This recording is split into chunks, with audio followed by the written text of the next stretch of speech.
ગયા વર્ષના 10મા મહિનામાં સુરત સાયબર સેલ દ્વારા એક અમરોલી વિસ્તારમાં રેડ કરવામાં આવેલ હતી, જેમાં મુખ્ય આરોપી પ્રવીણ દાદલને અરેસ્ટ કરવામાં આવેલ હતો અને એમની પાસેથી 124 કિટ ની અમે લોકોને વિગતો મળી હતી.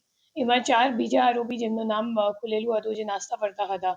એ ચાર આરોપીને સુરત સાયબર સેલની ટીમો દ્વારા પરમ દિવસે રાત્રે એક ઓપરેશન કરવામાં આવ્યું, જેમાં ચારો આરોપીઓને સતત મતલબ 25 માણસો આપણી 25 પોલીસની ટીમ બનાવીને ચાર નાસ્તા ફરતા આરોપીઓને એક સાથે અરેસ્ટ કરવામાં આવ્યું છે.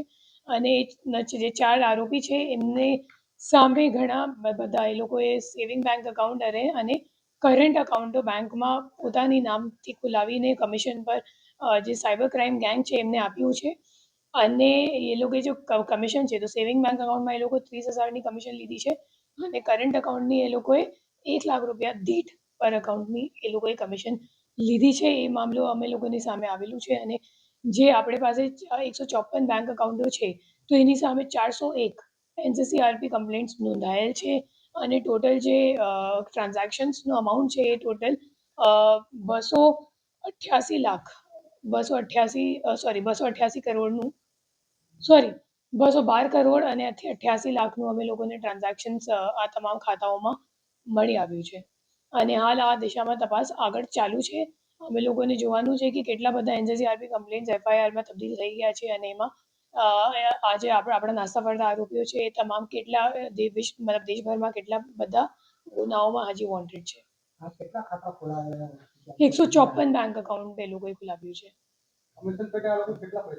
એ લોકોને સેવિંગ બેંકમાં 30,000 રૂપિયા મળતા હતા અને કરંટ અકાઉન્ટ માટે 1 લાખ રૂપિયા પર અકાઉન્ટ એ લોકોને મળતા હતા.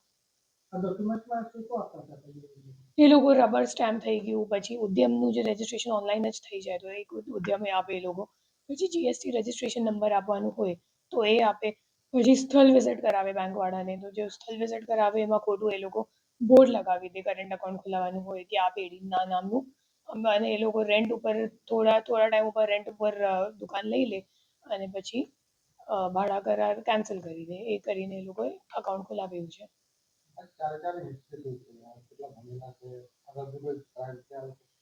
એ લોકો પેશેવર જેટલા આરોપીઓ મળી ચૂક્યા છે અમે લોકોને, એ લોકો 3 કે 4 અકાઉન્ટો એ લોકોએ કમિશન પર આપ્યું છે અને એ લોકો પેશેવર આ જ કામ કરે છે.